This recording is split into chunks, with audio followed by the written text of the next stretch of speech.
ఎలా ఉందండి ఈ చంద్రబాబు నాయుడు గారి ప్రభుత్వం ఎలా ఉందంటారు? నా పేరు భూమిరెడ్డి కొండారెడ్డి, ఎంపీటీసీ చింతకుంపల్లి, మండల పార్టీ ఉపాధ్యక్షులు పీసీపల్లి. ఈరోజు కూటమి ప్రభుత్వం వచ్చిన తర్వాత ఈ 2.5 సంవత్సరాల కాలంలో ఈ కూటమి ప్రభుత్వం అయ్యాం తర్వాత వర్షాలు లేక రైతుల పరిస్థితి ఈ 2.5 సంవత్సరం నుంచి కూడా చాలా అధ్వాన్నంగా ఉంది. అదేవిధంగా ఈరోజు పొగాకు రైతులైతేనేమి, ఈ మిర్చి రైతులైతేనేమి, ఈ చీనీ రైతులైతేనేమి, అరటికాయల రైతులైతేనేమి, ఈ రకరకాల ఈ రైతాంగం మొత్తం కూడా వ్యవస్థ చాలా గిట్టుబాటు ధర లేక కుదేలయ్యే పరిస్థితుల్లో ఈరోజు రైతులు రోడ్డును పడడం కూడా మనందరం ఈ కూటమి పరిపాలనలో చూస్తున్నాం.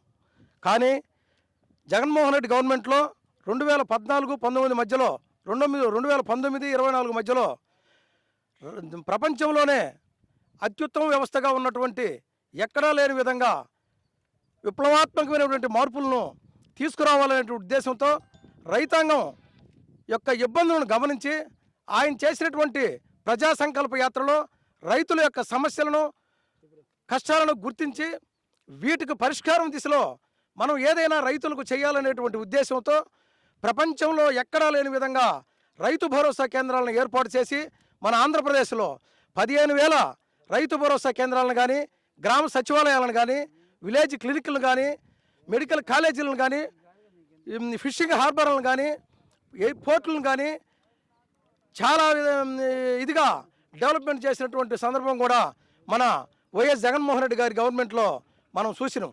ఈ రైతు భరోసా కేంద్రాలు ఏర్పాటు చేసి 1,35,000 మందిని ఈ గ్రామ సచివాలయానికి సిబ్బందిని కూడా ఒకే నోటిఫికేషన్లో ఏర్పాటు చేసినటువంటి ఘనత వైఎస్ జగన్మోహన్ రెడ్డి గారికి దక్కింది ఆ రోజు. కానీ ఈ రైతు భరోసా కేంద్రాల ద్వారా ఈ విలేజ్ అగ్రికల్చర్ అసిస్టెంట్ని పెట్టి ఈ కియోస్క్ మిషన్లను కూడా ఈ రైతు భరోసా కేంద్రాలలో ఏర్పాటు చేయడం జరిగింది. విత్తన వ్యవస్థ దగ్గర నుంచి పంట యొక్క కొనుగోలు చేసేంత వరకు ఈ అధికారం ఈ రైతుల వెన్నంటి ఉండి రైతులకు విత్తనాలను కూడా మేలైన రకాల విత్తనాలను ఇచ్చి వాళ్ళకు ఇన్సూరెన్సులను కూడా రైతులు పంటను వేసుకునేసరికే వాళ్ళకు సరిపోతుంది. ఈ వర్షాభావ పరిస్థితుల్లో మనం ఏదన్నా కొంత సహాయం చేస్తే కొంచెం రైతులు వృద్ధిలోకి వచ్చి పిల్లలను పాపలను కూడా చదివించుకునే వెసులుబాటు ఉంటుందనే ఉద్దేశంతో ఆ రోజు ఇన్సూరెన్స్ను కూడా ఫ్రీగా వైఎస్ఆర్ ప్రభుత్వం చేయడం జరిగింది. ఆ వైఎస్ఆర్ ప్రభుత్వంలో మా పీసీపల్లి మండలానికి 2018లో కానీ 2017లో కానీ మా జిల్లాలోనే అత్యధికంగా 19 కోట్ల రూపాయలు ఇన్పుట్ సబ్సిడీ మాకు మా పీసీపల్లి మండల ప్రజానికానికి కానీ ఇన్సూరెన్స్ రావడం జరిగింది.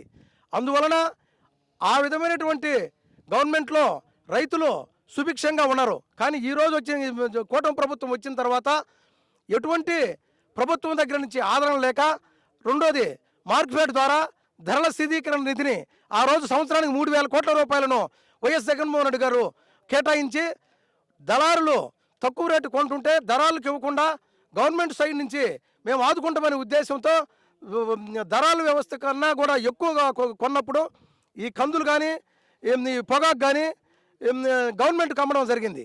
కానీ ఈరోజు ఆ పరిస్థితి లేదు. గవర్నమెంట్ ఇంకా దారుణంగా ఉంది. అందువలన ఏంటంటే ఈ గవర్నమెంట్ కూడా ధరల స్థిరీకరణ నిధిని కొంత కేటాయించి ఈ అమరావతిలో పెట్టే డబ్బులు ఈరోజు ఒకసారి చూసినట్లయితే ఈ 2.5 సంవత్సరం కూటమి ప్రభుత్వంలో 3,56,000 కోట్ల రూపాయలు అప్పు తెచ్చి ఈ డబ్బులు మొత్తం కూడా అమరావతిలో ఆ నీళ్లు ఎత్తిపోయడానికి, ఆ చిల్ల చెట్లు పెగడానికి తప్ప ఈరోజు ఎత్తిపోతల పథకం పెడుతున్నాడు అమరావతిలో. ఎందుకు? నీళ్ళు ఎత్తిపోయడానికి. రైతుల పక్షపాతి ప్రభుత్వం చంద్రబాబు నాయుడు ప్రభుత్వం అంటారు కదా. రైతుల పక్షపాతి ప్రభుత్వం అన్నప్పుడు ఈ 19 సంవత్సరాల ఇండస్ట్రీలో ఏ ఒక్క సంవత్సరమైనా ధరల స్థిరీకరణ నిధి 1,000 కోట్ల రూపాయలు కేటాయించిన సందర్భం ఏదైనా ఉందా మీకు తెలిసి? ఉంటే ఒక్క విషయం చెప్పండి. రైతులను ఆదుకోవాల్సినటువంటి అవసరం ఉన్నప్పుడు రైతుల పక్షాన ఒక ధరల స్థిరీకరణ నిధి కానీ ఏదైనా ఒక 3,000 కోట్లు, 2,000 కోట్లు, ఒక 5,000 కోట్లు ఏర్పాటు చేసి రైతులకే నువ్వు అందించినట్లయితే నువ్వు రైతుల పాలిట పెన్నిది, నువ్వు రైతులను కాపాడినావు అనేది ప్రతి ఒక్క రైతుకు ఉంటుంది. ఇప్పుడు గవర్నమెంట్ ఆదుకుంటే అబద్ధాలు చెప్పాల్సిన అవసరం రైతులకు ఏమొచ్చింది? ఈరోజు ఇది ఆగస్టు, ఇవాళ జూలై 31 తేదీ కదా, ఇది ఈరోజు పరిస్థితి చూడు, నేల ఎట్టుందో, కనీసం వర్షాలు పడ్డ పరిస్థితి ఏమన్నా ఉందా? ఈరోజు కంది రైతులు మొత్తం దుక్కులు దున్ని పెట్టుకొని ఉన్నారు, వర్షాలు లేక కనీసం ఇత్తనం వేసే పరిస్థితి లేదు. ఈరోజు లాస్ట్ డేట్ అంటే ఇన్సూరెన్స్కు కందికి 430 రూపాయలు ఉంటున్న ఎకరా కట్టిస్తున్నారు. అదే వైఎస్ఆర్ గవర్నమెంట్లో, జగన్మోహన్ రెడ్డి గవర్నమెంట్లో ఫ్రీగా రూపాయితో చేపించిండు ఇన్సూరెన్సు. ఆ ఇన్సూరెన్స్ చేపించిన తర్వాత ఏ పంట అయినా పండకపోతే అధికారులను వేసి కమిటీ వేసి దాన్ని డిక్లేర్ చేసి ఇంత పర్సెంటేజ్ అని మళ్ళీ ఇన్సూరెన్స్ కంపెనీలతో మాట్లాడి ప్రభుత్వం రైతులకు అమౌంట్ మళ్ళీ రిటర్న్ ఇచ్చే విధంగా ఇన్సూరెన్స్ కంపెనీతో మాట్లాడి ఇన్సూరెన్స్ వచ్చే విధంగా చేసాడు. ఇప్పుడు 2.5 సంవత్సరం అయింది. ఈ 2.5 సంవత్సరాల్లో వర్షాలు లేక నానా ఇబ్బందులు పడుతున్న పరిస్థితుల్లో పంటలు దిగుబడి లేక రైతులు నానాకి ఇబ్బంది పడుతుంటే ఒక్క ఇన్సూరెన్స్ ₹1 వచ్చిందా? కట్టిన డబ్బులు 430 రూపాయలు కందికి, మిగిలిన పంటలకు కూడా మినుముకు కొంత కట్టించుకుంటున్నారు. కానీ రిటర్న్ ఏమన్నా ₹1 వచ్చిందా? ఇన్పుట్ సబ్సిడీ ఏమన్నా వచ్చిందా? ఉంటే ఒక్క రూపాయి ఉన్నా చెప్పను చంద్రబాబు నాయుడిని. అమరావతిలో పెట్టే డబ్బుల్లో 5% కేటాయిస్తే రైతులు రాష్ట్రం అంతా సుభిక్షంగా ఉంటారు.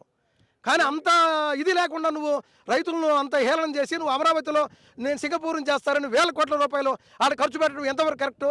అంటే రాజ్యాంగం అంటే నీకు రైతు పరిపాలన అంటే ఒక అమరావతేనా?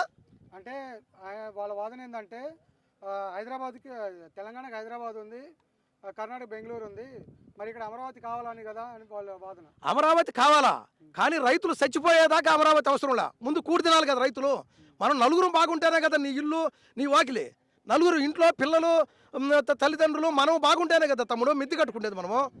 మనకి ఇల్లు లేకుండా అసలు కూడే లేకుండా నాకు ఇల్లు ఎందుకు? ఇప్పుడు రైతులు నానా ఇబ్బంది పడుతున్నారు రాష్ట్రంలో. ముందు అన్నమో రామచంద్రని అల్లాడిపోతున్నారు రైతులు. వాళ్ళకి అన్నం చూడాలి కానీ నేను మిద్దెలు కడతా, మేడలు కడతానంటే దేనికి? ₹1,000 కోట్ల దోసుకోవడానికి కడుతున్నావు మిద్దెల మేడలు. ఇప్పుడు అది పూర్తిగా కృష్ణానది ఒడ్డునుంది. ఏ రోజు ఆలమట్టి డ్యామ్ దిగినా, నాగార్జున సాగర్ దిగినా ఈ డ్యామ్ పరిస్థితి ఆ రోజు బ్రహ్మం గారు కూడా చెప్పిండ్రు, ఏది విజయవాడ మునిగిపోతుందని. ఆ మునిగిపోయే విజయవాడలో నువ్వు దేశకపోయి ఏటోడు ఎందుకు కడతావు? భారతదేశంలో ఎక్కడైనా చూడు, ఏ రాజధాని అయినా సముద్రం ఒడ్డమిటి ఉంది, కానీ ఏటోమిటి ఒడ్డున ఎక్కడైనా ఉందా? ఒక అమరావతి తప్ప. మరి 40 ఇండస్ట్రీ అన్నప్పుడు నీకు అన్ని తెలివితేటలు ఉన్నప్పుడు నువ్వు ఎందుకు ఆలోచించట్లేదు? ఇప్పుడు సముద్రం ఒడ్డునున్నా ఇబ్బంది లేదు. అది ఎందుకు? ఏ అలలో ఏదో వచ్చినప్పుడు ఒక 10 రోజులు 5 రోజులు ఆ తుఫాన్ టైంలో ఏదైనా ఒక 30 అడుగులు 40 మీటర్లో ముందుకు వస్తే సముద్రం. కానీ ఒక ఏటోటున ఊరు కడితే ఆ ఊరు ఉంటుందా? పైన డ్యాములు తెగినాయి అంటే చికెన్ కూడా చిక్క చేతికి. అందువలన అమరావతి వద్దనేది ఆయన మీద పగతోనో లేకుంటే కూటమి ప్రభుత్వం ఏదో చేస్తుంది ఆయనకు మంచి పేరు వస్తుంది అనేటువంటి ఉద్దేశంతో కాదు. ఈ మావిగన్ అనేది కూడా జగన్మోహన్ రెడ్డి ఎందుకు తీసుకొచ్చిందంటే ఆడ రైతుల యొక్క పంట పొలాలు సుభిక్షంగా, ఆడ పండిన పొలాలు రాష్ట్రం మొత్తానికి బియ్యం కానీ బేడలు కానీ మొత్తం ఇబ్బంది లేకుండా అన్నం జరుగుతుంది. అటువంటి పంట పొలాలను నువ్వు నాశనం చేసి ఆడ ఇచ్చేయకపోతే ఇట్లా దొనకొండలో ఉంది, దొనకొండలో కాకపోయినా ఇప్పుడు మావిగన్ అని ఇప్పుడు జగన్మోహన్ రెడ్డి గారు చెప్పినారు. మచిలీపట్నము, విజయవాడ, గుంటూరు ఈ ఏరియాని తీసుకొని డెవలప్ చేసినట్లయితే ఆ పంట పొలాలలో పంట పండుద్ది, రాష్ట్రం మొత్తం సుభిక్షంగా ఉంటుంది. ఇక్కడ కొద్దిగా వేస్ట్ భూములుగా ఉన్నాయి, ఇక్కడ ఇబ్బంది లేకుండా ఉంటుంది. రాజధాని ఇక్కడ కట్టుకుంటే రాష్ట్రం బాగుంటుందనే ఉద్దేశంతో మావిగన్ అని చెప్పింది. కానీ లేకుంటే మావిగన్ అనేది ఇప్పుడు ఆయన ఉద్దేశం కాదు, పాడు కాదు, అది ఇబ్బంది అని చెప్పి దానికి ప్రత్యామ్నాయంగా చెప్పిన పదమే. కానీ లేకుంటే ఈయన మావిగన్ అని చెప్పినాడని ఏదో ఈయన కోసమో లేకుంటే ఈయన స్వలాభం కోసమో చెప్పిన విషయం కాదు. మావిగను ఆల్రెడీ డెవలప్ అయి ఉంది, ఆడ కడితే ఇబ్బంది లేకుండా ఉంటుంది అనేటువంటి ఉద్దేశంతో మాట్లాడిన మాట తప్ప అదేదో రాజకీయ కోణంలోనో లేకుంటే చంద్రబాబు నాయుడికి మంచి పేరు వస్తుందనో చెప్పినటువంటి పదం కాదు.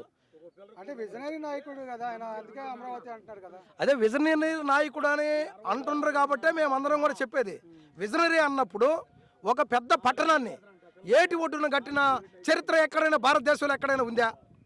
ఒక అమరావతి తప్ప ఉందా? పిల్లల చదువులు ఆ రోజు నీకు 15,000 అన్నారు. ఈ రోజు నిన్న అమ్మఒడి 12,000 కోట్లు అయితే 10,000 కోట్లు ఎంత వేసిండి, ఇంకొక 2,000 కోట్లు ఆపింది. నిన్న గవర్నమెంట్ లెక్కలు చేస్తే 6 లక్షల మంది గవర్నమెంట్ స్కూల్లో తగ్గినరు. ఆ రోజు నాడు నేడు పథకం కింద పెట్టి 1000 స్కూళ్ళను ఎంత అందంగా తీర్చిదిద్దారో మీరు ఒకసారి ఏ స్కూల్లో అయినా చూసి ఉంటారు రాష్ట్రంలో. అవి మేమే తీర్చిదిద్దామని చెప్పేసి లోకేష్ గారు ప్రచారం చేసుకున్నారు కదా. అంటే వాళ్ళు తీర్చిదిద్దామని ఒకవేళ వాళ్ళు మీడియాలో చెప్పుకున్నా మీ ఆత్మసాక్షిగా మీకు తెలుసు కదా మీడియాకు ఎవరు చేసింది. నాడు నేడు కింద స్కూల్స్ కానీ హాస్పిటల్స్ కానీ ఎంత ఇదిగా చేసిండ్రు. రెండోది విద్యా వ్యవస్థను ఆ రోజు టీచర్లు ప్రతి ఒక్క సబ్జెక్టుకు ఉండేవాళ్ళు, ఒక్కొక్క ఇద్దరు టీచర్లు. ఈరోజు పరిస్థితి అది లేదు. ఒకరుంటే ఒక సబ్జెక్టుకు ఒకరు లేరు. పిల్లలు ఈరోజు డ్రాప్ అవుట్స్ అవుతున్నా కూడా, లేకుంటే ప్రైవేట్ కాలేజీలకు ఎక్కువ పోతున్నారంటే ఎందుకు పోతున్నారు? ఇప్పుడు నీ కడుపు నిండా కూడుంటే నువ్వు ఇంట్లో నుంచి బయటకు పోతావా? నీకు ఎప్పుడైతే ఆకలి అయితేనే కదా పోయేది. అదేవిధంగా టీచర్లు కూడా ఒక సబ్జెక్టుకు ఉండి ఒక సబ్జెక్ట్ లేనప్పుడే డ్రాప్ అవుట్స్ కారణాలు కానీ, లేకుంటే ప్రైవేటు విద్యా సంస్థలను చంద్రబాబు నాయుడు గవర్నమెంట్లో గత 19 సంవత్సరాల నుంచి కూడా అతను ప్రైవేటు విద్యా వ్యవస్థలను ప్రోత్సహిస్తాడు. కారణం ఏంది? వేల కోట్ల రూపాయలు ఈ ఎలక్షన్లప్పుడు వాళ్ళ దగ్గర ఫండింగ్ తీసుకొని వాళ్ళకి ఏదో విధంగా చేయాలనేటువంటి ఉద్దేశంతో ఈ గవర్నమెంట్ వ్యవస్థను నిర్వీర్యం చేసి, ఆ రోజు పాల కేంద్రాలు కూడా గవర్నమెంట్ పాల కేంద్రాలు ఎన్ని ఉన్నాయి? ఒంగోలు కూడా నెంబర్ 1 పాల కేంద్రం ఉంటుంది రాష్ట్రంలో. అటువంటి పాల కేంద్రాన్ని సర్వనాశనం చేసి హెరిటేజ్ వ్యవస్థను పుంజుకునే విధంగా చేయాలనేటువంటి ఉద్దేశంతో అటువంటి దుర్మార్గమైనటువంటి వ్యవస్థలో ఆరితేరిన వ్యక్తి ఈ చంద్రబాబు నాయుడు, ఈ కూటమి ప్రభుత్వం. ఈ పవన్ కళ్యాణ్ గారు ఉన్నారు డిప్యూటీ సీఎం. ఇతనేమన్నాడు? ఆ రోజు జగన్మోహన్ రెడ్డి వాలంటీర్ వ్యవస్థను పెట్టి ఇంటింటికి ప్రతి ఒక్క పథకాన్ని కూడా ప్రతి గడపకు చేర్చినటువంటి వ్యక్తి జగన్మోహన్ రెడ్డి. ఆ రోజు ఈ పవన్ కళ్యాణ్ ఎలక్షన్లో ఏమని చెప్పిండో, ఈ వాలంటీర్లు వెళ్ళి 30,000 మంది అమ్మాయిలను డోర్ టు డోర్ వెళ్ళి అదృశ్యమైనరు. ఈ వాలంటీర్ వ్యవస్థనే ఈ 30,000 మంది అమ్మాయిలు ఇబ్బంది పడ్డారని చెప్పిన సందర్భం కూడా మనందరం చూసినాం. అయితే ఈరోజు 2.5 సంవత్సరం అయింది నువ్వు పవన్ కళ్యాణ్ గవర్నమెంట్లోకి వచ్చి ఒక డిప్యూటీ సీఎం హోదాలో ఉన్నావు. ఒక్కరిని తీసుకొచ్చినవా? అంటే ఇటువంటి అబద్ధాల హామీలతో వాళ్ళు సూపర్ 6 అని చెప్పి అబద్ధాల హామీలతో గద్దెలెక్కిండ్రు. కానీ ఈరోజు సూపర్ 6 అని ఇప్పుడు 50 ఏళ్ళకే ఎస్సీ ఎస్టీ బీసీలు మైనార్టీలకు 4,000 రూపాయలు పెన్షన్ ఇస్తారన్నావు. ఇప్పుడు 2.5 సంవత్సరం దాటిపోయింది, ఒక పెన్షన్ ఇచ్చినవా? నిరుద్యోగ భృతి ఉంది 3,000 రూపాయలు. చదువుకున్న ప్రతి విద్యార్థికి ఉద్యోగం వచ్చేంత వరకు నెలకు 3,000 రూపాయలు నిరుద్యోగ భృతి ఇస్తారన్నావు. ₹1 ఇచ్చినవా?